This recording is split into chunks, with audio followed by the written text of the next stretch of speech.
daholo tompoko tsioka malefaka miovaova no mandrafitry ny toetry ny androntsika any ankapobeny fa vokatry ny Finlande andrahona azy atazatsika taony lakan-drano Mozambika kosa dia nitaly io no anjaka dia sesatra moa zany rotsakorana indrindra fa ny any amin'iny tapany avaratry ny nositsika iny ato anatiny 3 andro ho avy izao dia zay zary fa dia hodirantsika manaraka izao kosa ny mety toetry ny androntsika raha amin'ny rampitsy maraina anao orona tandrifindraona ny andro ny any amin'iny betsiboky iny toraka izany koa ny aty abongolava sy menabe fa mety arankotrika izany any amin'ny faritry diana iny sava Sofia mahazo an'iny boeny iny ary melaka ho avy miorana aty aty moatsinanana aty mahazo ny aty vatovavo fitovinany aty fa dia andrahoana eo ny andro ary mety arahana erika tsindraindray izany aty analanjorofo aty Toamasina aloatra mangoro ary ny afotany iny fa dia nisisaka izay tsy voalazako teo moa zany dia homaina ny andro raha ho amin'ny rapitso tolakandro indray ary dia ny any amin'iny faritra atsimo andrefana sy anosy arandroiny ihany no somary homaina ny andro fa sisaka izay kosa dia izay tazantsika amin'ny sary izao moa zany dia ny oram-baratra no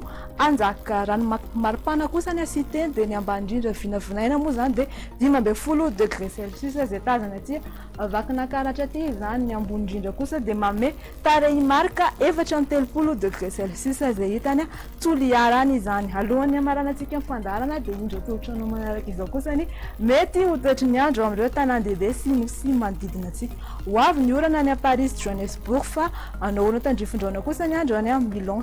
fa ifandindreo ndrahona sy masoandro ny Nairobi sy Bangkok dia mbola ho avy hatrany ny orana ny any amin'iny Seychelles iny anao orana tandrifindraona mety arankotrika ny andro any Comore fa ibalika ny masoandro any La Réunion ary mety ho lalovandraona izany any amin'ny Maurice zay ary ny ela fa dia tapitra hatreto kosa ny fandarantsika manome fotoananao rampitso toy izao aza misaraka aminay veloma tompoko